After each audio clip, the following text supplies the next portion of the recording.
What's up, friends? Welcome to this first ride video. I'm recording this clip quite a ways after I recorded this first ride video because I wanted to just give a huge shout out to Ethan and REV boards for letting me take a first look at these. Absolutely loving these boards, and I'm just super grateful to be able to be one of the first people to take a look at these things. So I was able to work with Ethan, and we have a discount code that I'll be putting down in the description with a link, I think. But in any case, it'll be RBEM. So if you are interested in purchasing one of these, which I highly recommend that you do, make sure you use that code, and I think it'll give you a discount. I haven't worked that out with him yet, but I'll make sure to detail that. In any case, this is a long one, so get some popcorn, settle in, and hopefully you enjoy this experience on this incredible beast of a board. What's up, friends? Today we are here bringing you what I think will be the first ride video on the Phantom X from REV skateboards. I'm super stoked to be able to show this thing off for you guys. It is an absolute piece of engineering work and culminates an enormous amount of power and e-skate specs into one very expensive and very heavy package. Now, this is not going to be the board for everyone. I already know that. So people who are like, this $3,600 board doesn't fit in my price bracket, that's fine.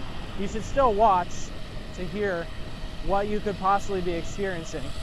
Now, the Phantom X, like I said, is very expensive. It has sort of an interesting niche that it fits into in terms of sort of board categories. Most, if not everyone in the e-skate world knows who LaCroix Boards is, the Canadian company that recently went under, I think last year, and then got purchased by the guys from the Boosted guys, and is theoretically popping up again to start producing boards. Well, LaCroix skateboards were known for being expensive, big, lots of power, lots of range, and a really comfortable ride. If this skateboard can get anywhere close to what a LaCroix Super Sport was able to offer, I think we have a real winner on our hands here. And I've only spent about 20 minutes on it so far, and man, the difference between this and a Super Sport is pretty crazy, and crazy in a good way.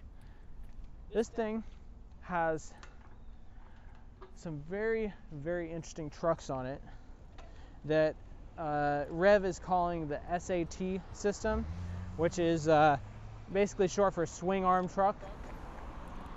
And they're very unique. It's sort of like, I don't know if you guys have seen the super popular duality trucks recently, but it's basically a 0-degree truck, at least when you get the flat base plates, that has vertical bushings, sort of like a normal e-skate truck, but there's no pivot cup. So it's like two vertical bushings stacked on a, I think technically it's called a queen pin, and then it has a forward pivot cup and rear pivot cup, but they're in the same line with each other. So very different from an RKP or TKP truck where you have two bushings that resist the movement of the angle, and then one pivot cup where the base plate and the hanger meet. This guy has got a swing arm, which I know that's what it's called, but it really is a swing arm. It's sort of a cantilevered beam that holds the kingpin, which is a, I'm assuming, very strong bolt. And it's held at a 90-degree angle to the, okay, I'm pretty sure you're not supposed to do that, but all right. It's held at a 90-degree angle to the normal sort of kingpin direction. If you think about where a normal kingpin is, it'll have some degrees off of vertical, maybe 45, maybe 50 degrees, maybe even on some base plates it's a 30-degree, but on this one it's completely horizontal. So we'll flip the board over in just a second and I'll show you guys that. But this swing arm sort of gives you like this completely independent direction that the truck can move in relation to your direction of travel, if that makes sense. So think you might be able to see it a little bit underneath, but there's sort of a sideways bolt with a nut on it, which you won't be adjusting the trucks on here with a normal skate tool. I don't think it'll fit, but they do include a special ratcheting wrench in the box with the REV that you can use to adjust the trucks, which we might have to do in a little bit. But the truck itself is quite unique. It's really hard to describe exactly how it feels, but it's sort of like a double kingpin meets a channel truck, I want to say. And especially at the current bushing tightness, I mean, we got so much maneuverability. It's actually crazy. Like I haven't gone very fast on this yet, mostly because I don't trust myself on it and I'm wearing a t-shirt. So we're gonna take it a little bit easy today, but these trucks are loose and maneuverable. You can pretty much make whatever turn you're aiming to and still have extra left over. I mean, this is ridiculous. For a board of this size, it does not feel like it's however long this is. I'll put it on screen, but this thing is a beast. 60 pounds and long. Normally, that would probably translate to something that feels somewhat unmaneuverable, which is exactly what La Croix was like. I am not a huge fan of the way that La Croix boards ride. They feel like boats, especially if you have the bushings at any sort of tightness that would allow you to go fast. You're just not going to make the kinds of turns that I would personally like to make on a day-to-day commute. So I never really held their turning capabilities highly on the Hypertrucks and the Hypertrucks Lite, which are both technically just standard channel trucks. So I feel like I'm yapping here, but I'm pretty excited about this board. So let's go through this one thing at a time. We're cruising along here pretty slow, around 15 miles an hour. I believe that the top speed of this board is somewhere around 35 on this gearing. I need to double check that, but on the remote it said 30, and then I changed the gearing on the wheels so that it was correct. And it's still not quite where I would expect it to be, so I'll check what that is. And I should have GPS data so I can put the speed on the screen as we're riding here. But it goes pretty fast, a lot faster than you really need to on most boards. However, you know, again, to be competitive with La Croix, which is exactly what kind of price point this thing is at, it needs to be able to go fast. And the fact of the matter is, this is an awesome gear drive, but you know, it's not adjustable. So for people on La Croix that wanted a different gearing to go faster, all they had to do was switch out the motor pulley. And this was a very common thing for people to do on the Super Sport, was to switch up to like a 20-tooth pulley or something and unlock a higher top speed. Now, I was never good enough on the La Croix Hypertrucks to go anywhere near that speed, but maybe with these, you'll have a better experience and be able to turn at low speed. So these trucks, these swing arm trucks, are made out of 70-75 aluminum, which is a bit stronger than 60-61. It's, you know, quote unquote aerospace grade. People like to say that. Doesn't really mean that much. All you need to know is that 70-75 alloy is a bit stronger. It's a bit stiffer, and it's more than enough for our e-skate purposes. These trucks are pretty wide. I'll put the measurements on screen of contact patch to contact patch, but with a wide truck like this, you really don't want it to bend, so it's good that they used a stronger material in order to help prevent that. The wheels on here are pretty interesting as well. We have 8x3 Innova tires. I do believe that they have tubes in them on here. I'll have to double check again. I've only had this board for like 2 days. But they are definitely very different compared to a normal size tire on e-skate. Most of our e-skate tires use a 3.75-inch rim. This is a 5-inch rim. And what this gives you is the ability to use these tires that are more commonly found on scooters. And a lot of these tires are a lot better balanced than the e-skate ones, from what I've heard. Now, it's kind of hard to say how these compare because I've only ridden standard tires, like 8-inch tires. I haven't really spent much time on these wide ones. So all I can give you is first impressions. And in fact, I did actually design a wheel for these specific sized tires a couple of years ago, and 3D printed it and put it on my mountain board because they seemed interesting. They seemed like they would have a lot of grip and that they might be comfortable to ride on. So I designed a wheel, printed it out, put it on my mountain board, and these tires are interesting. They're like, how to describe it? They're sort of like a Kenda meets a 9-inch tire. So you get your smoothness of your street tire, but you also get sort of the stability and size to roll over things that you get from a 9-inch tire. Now, I will say, these definitely feel way less unwieldy than a 9-inch tire. And if you spent any time on 9-inch mountain board tires, you'll know what I'm talking about. They feel heavy, they make the board sluggish, and in general, they just don't feel as snappy as an 8-inch Kenda or something like that. So far, these have been really nice, still snappy, and I think part of that is because the contact patch really isn't enormous because of their profile. They're pretty round. But in any case, they feel really nice so far, and the wheels are also made out of that 70-75 aluminum. Big old wheels, gold coloring. I think they look super cool. And I'll take one off and weigh it for the full review, but they're pretty light according to the website. We can take another look at the truck right here.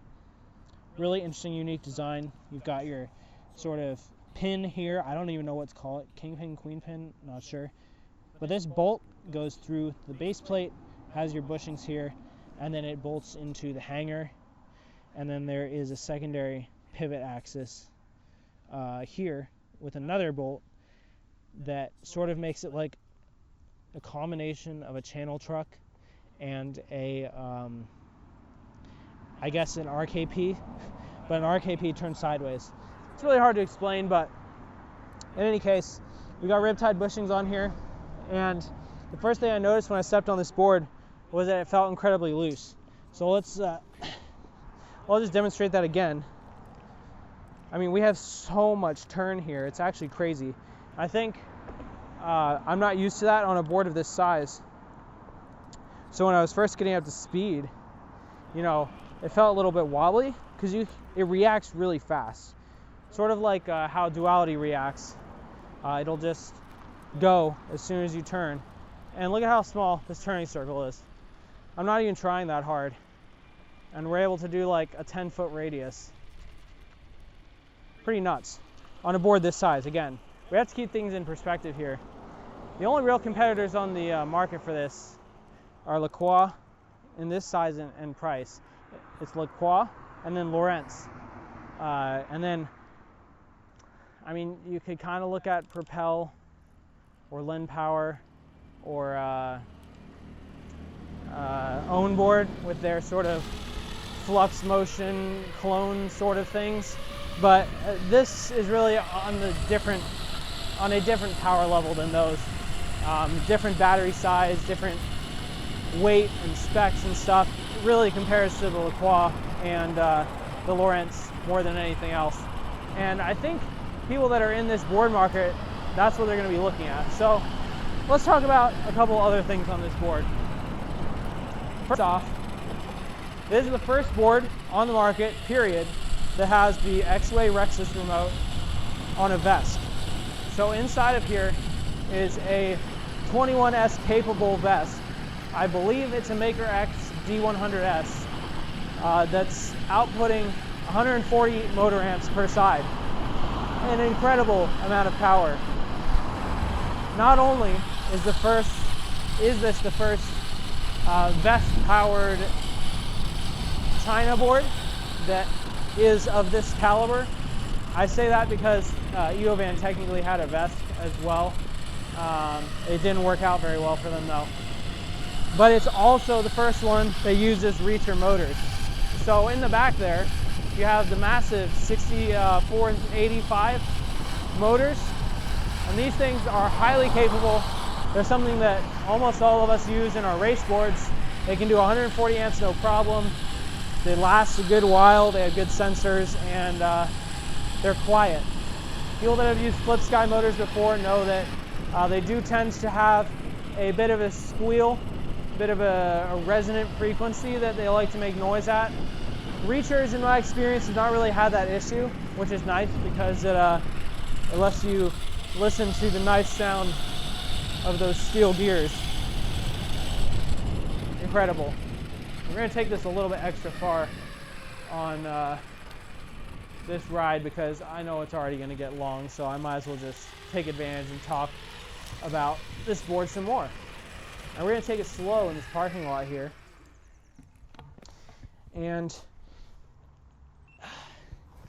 move on to the next thing. So inside of here, we've got that 21S capable Vesque. I say that because this has a 21S battery in it. Again, market first, production board with 21S. Is it a good idea? I mean, I don't know. Ethan, the collaborator / owner of REV boards, he's from Newbie. Some of you guys will be familiar with that DIY brand. He says that they haven't had any real failures on this ESC at this voltage.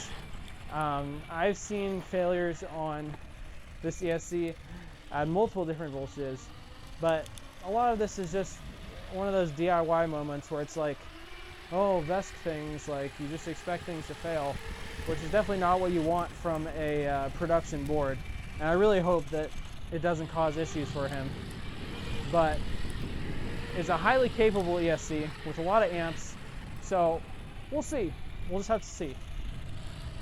The one thing though is that it's Vesque, which is a huge improvement over the jerky response of something like a Max 5, and a huge improvement over the power of something like a standard Hobbywing 9086 ESC, which again is not even compatible with this voltage.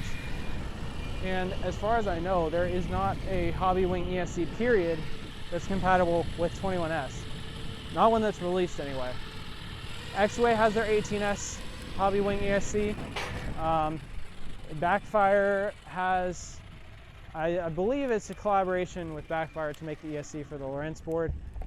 That's a 16S ESC in the Major V2. You guys will see that interview soon. But yeah, I don't think there's any Hobbywing that's capable, so seeing Vesque in here made me really happy because I love the responsiveness of Vesque, how it treats acceleration, and it's just the smoothest thing that you can imagine. And that really carries over when you pair it with this awesome Rexus remote. So I don't want to be negative Nancy and say that I think Vesque is going to have problems, but as DIYers know, Vesque has problems. So best of luck, Ethan, with your RMAs. I hope everyone has a good experience. Part of that is definitely settings. So I think he definitely did some good tuning with the settings in here. I have nowhere near full powered this yet. But from looking in Vesque tool real quick, I saw 140 motor amps positive, 80 motor amps negative, and then I want to say it's 100 battery amps positive and negative. It feels pretty good so far. I will say though, Vesque thing here, you get to 0 and there's no brakes. And this is something that I've gone back and forth with people about multiple times in our DIY chats. This is D100S. 0 mile-an-hour braking is bad. There's like nothing down here. You have to be going like 5 or so to get decent brakes. So one thing I immediately want on here is smart reverse, which fortunately, since it's Vesque, I can just go into Vesque tool, turn on smart reverse, and we'll be rolling, literally. But the 0 mile-an-hour brakes are not killing it for me right now. Very minor thing, but this is the first ride, and I think it'll be the first one for a while, so I want to make sure I give you guys all the information I can to give you a good idea of what to expect if you buy this board and it shows up at your house. Let's see, taking off things: trucks, wheels, ESC, motors. Battery is 21S 6P of Samsung 50S, and 50S cells are pretty good. They've got a lot of capacity and plenty of discharge at a 6P configuration. And with 21S, you realistically probably aren't going to be pulling as many amps as you would be on 12S to get the same amount of power output. It's just math. Since you have the higher voltage, you can get lower amps and still get the same amount of wattage. But, you know, according to the amp settings of the board, it's definitely going to put out more amps than a 12S board at lower settings, or even the same settings, because we just have more wattage available. Now, next up, the deck. This is a carbon fiber deck. I believe it said something like T7000 carbon fiber. Didn't say there was anything else, so that would lead me to believe that it's just a carbon fiber and resin layup.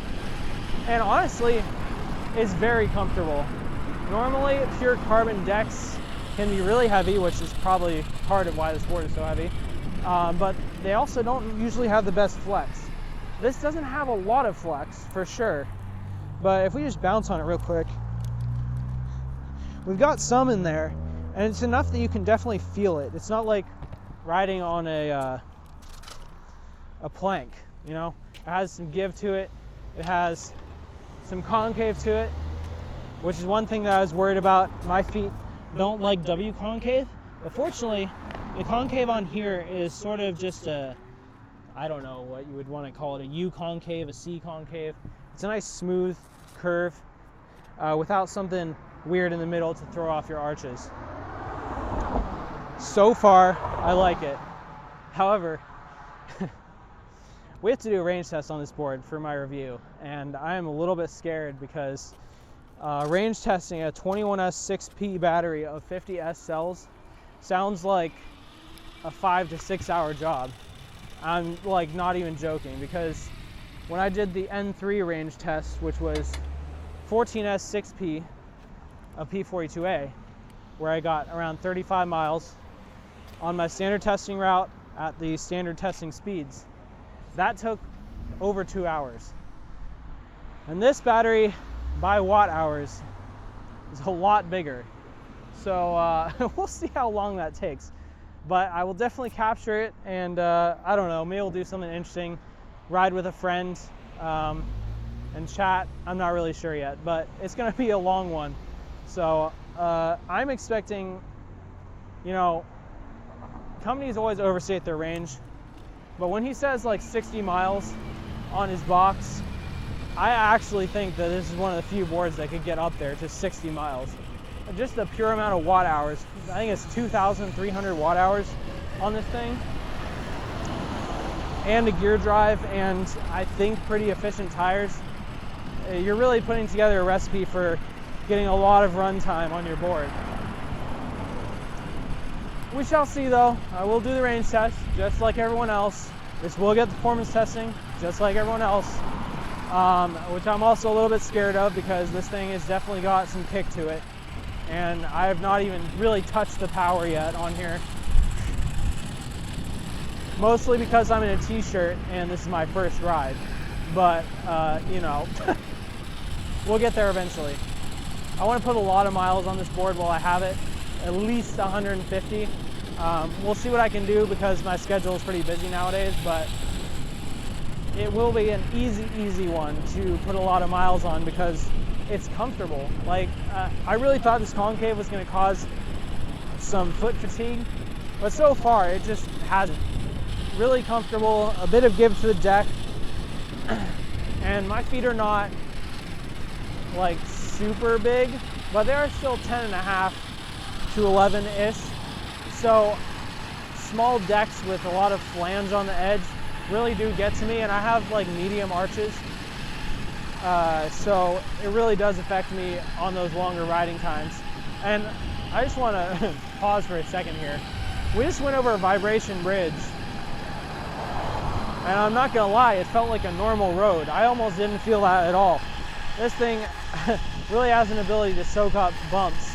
Probably a combination of the wheels and the deck, but that was impressive. I don't even think my other DIY boards are that smooth on there. I might want to buy this thing, low key. I mean, if you think about it, this is basically what a high-end DIY person would try building. 21S is like bleeding edge of Vesque power. These wheels, I mean, we've never even gotten to use these because basically no one has wanted to make a wheel for them. 3D Cervezas had a wheel for these on their finality system a while ago, which was like it's like a hub and wheel system, so you couldn't use normal axles. Really made it hard to use on boards that were not made with the finality system. But this is our first real opportunity to get to use these.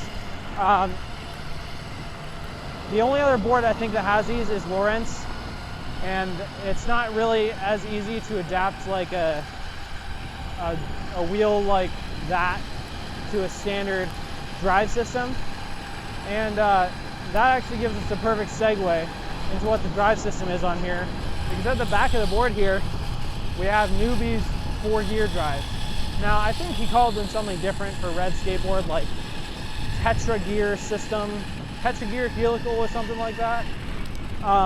But really it's just Newbie drives with I think all metal gears.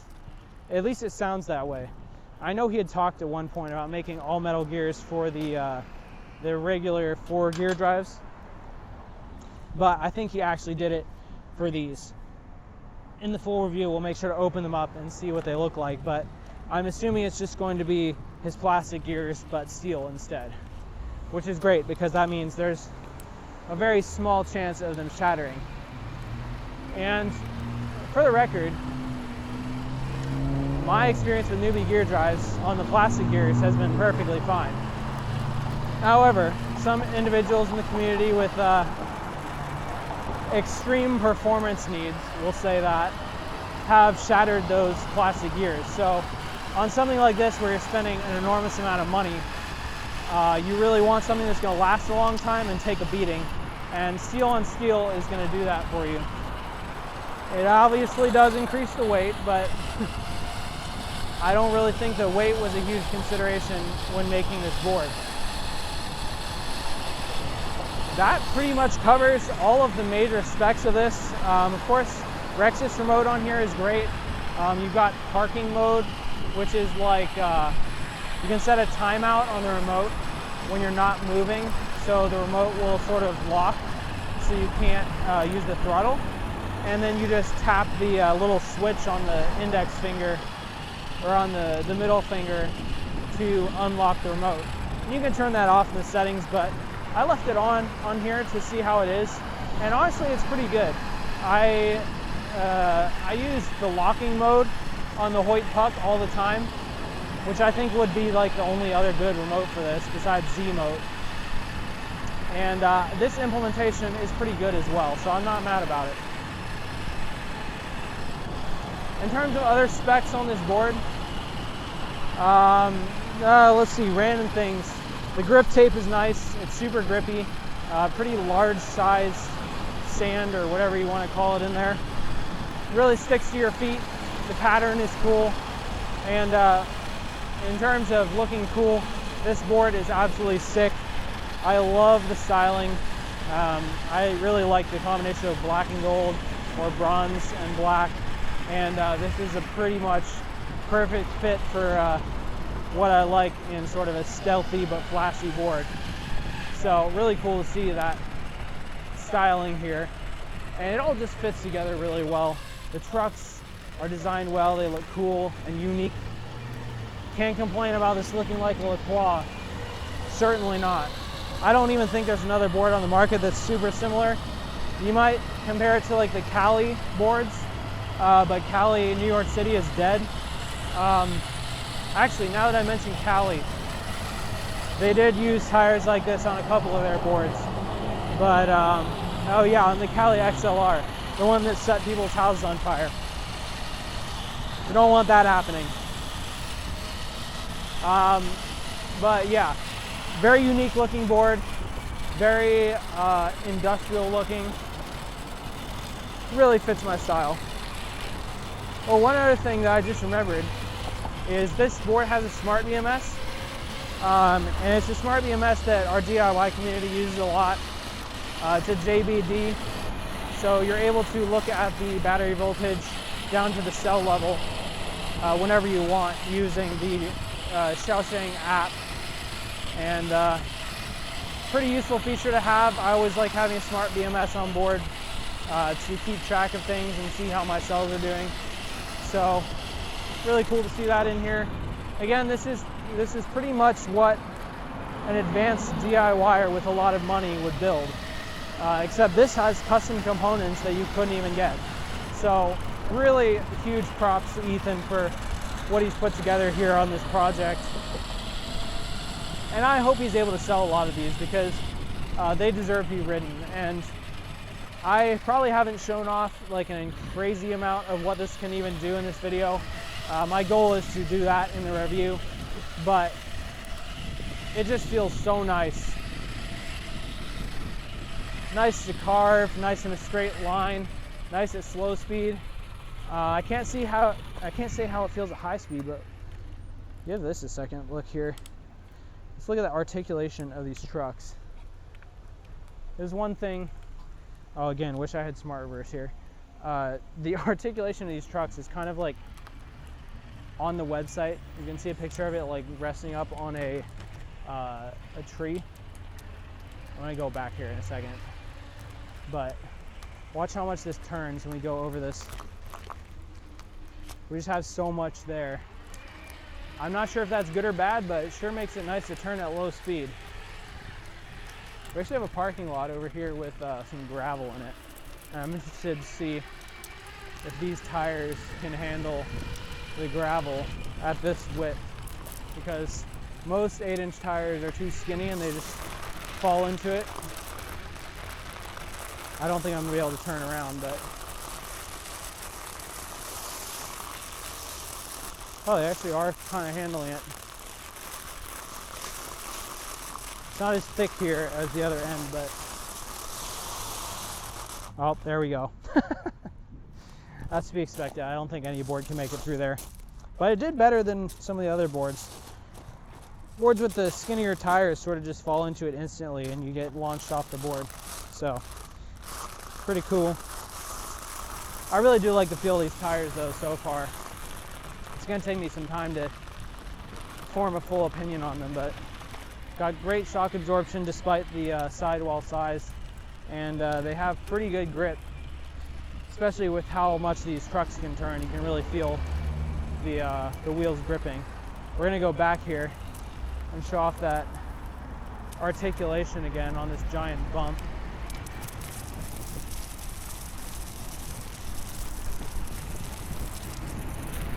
Oh, bump. I'm actually really curious how this board would do off-road. Obviously, it's not really an off-road board because it has an underslung enclosure that's pretty thick, but look at this. That's crazy. Really, really cool.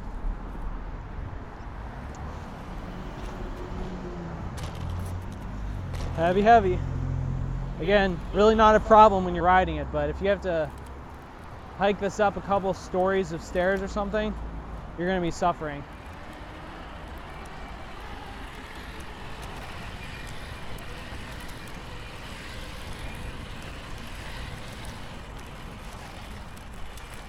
Look at that carvability. Absolutely amazing. Honestly, I don't know if I really have any other trucks that feel like this. The setup just feels dialed. It reminds me of RTKP at low speed. But so far, I think I've only gone like 25 or so on these. but they feel a lot more stable than RTKP, probably due to the fact that they have sort of a channel truck design, which is inherently a bit more stable. But man, they just feel really good so far, and the turning is amazing. Super, super easy, a good amount of lean. I think people are really gonna enjoy these things, especially compared to a hyper truck. I mean, it almost is no comparison. Like, it doesn't feel anywhere close to what a hyper truck feels like. In my experience, hyper trucks are dull, slow, and stiff. All of those things are exactly the opposite of what these trucks feel like. They're soft, responsive, and so far, pretty stable. I'm pretty sure I've been talking for like 45 minutes now, so hopefully you guys are still watching, but this first ride has been absolutely awesome. I've got a lot more work to do on the review for this board, and I'm pretty sure I'm going to enjoy every second of it. Let's get some speed there. Woo! That says 23 on the remote. Felt a little bit faster than that. Man, these gear drives sound cool. I'll give you guys some raw sound right now and shut up for a couple minutes, and then we'll catch back up for the first ride overview and conclusion.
I'm gonna put this clip before my outro clip, but when I was checking the Vesque tool app to look at my motor temperatures, I looked at the battery percentage, and we're currently at 89%, and we went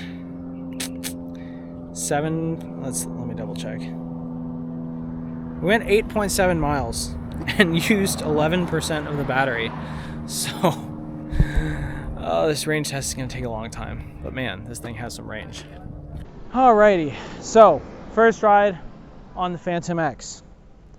Probably one of the best skateboards that I've ever ridden. And like, I don't say that lightly. I've built a number of DIYs myself. Black Mamba, my last one, is probably my favorite one. But the TKP trucks on that really could use some improvement in maneuverability. Once that's figured out, it'll probably be even better. But this thing, what a combination. Really great carvability, good power, good speed, and honestly there's a lot of power on tap here that I'm just not getting to. Most of the time the way Vesque works is you really have to get deep into the throttle to get the most power. And I probably only went to about halfway today. So we'll find out how the max power is as we test it some more, but really, really nice feeling. The gear drives sound incredible. I am a big fan of steel gear drives, but these just have a rawness to them that I've never heard before. Motors are pretty warm. We rode for about 7 miles, I want to say. I can actually check the motor temperature. The motor temperature real quick on Vesque tool. Again, Vesque, an awesome inclusion to have in a high-powered board like this. We'll go ahead and connect real quick and just see what it looks like. We are currently at only about 60 degrees Celsius on the motor, so that's not bad. ESC is on 34C. Wow, that is cool. If you guys didn't notice before, this ESC has a massive heat sink on it, and that definitely helps with the cooling. So that can also be a way to improve reliability of your ESCs, at least when it comes to Vesque, because make sure they get enough cooling. But in any case, I've rambled for so long now. Hopefully you guys found this useful, and I hope this is a really cool first look at the REV board. I really wish all success to Ethan with this. Hopefully everything goes smoothly, and he's able to sell a lot of these boards. The trucks, unique design, feel really nice. Deck, unique, feels nice.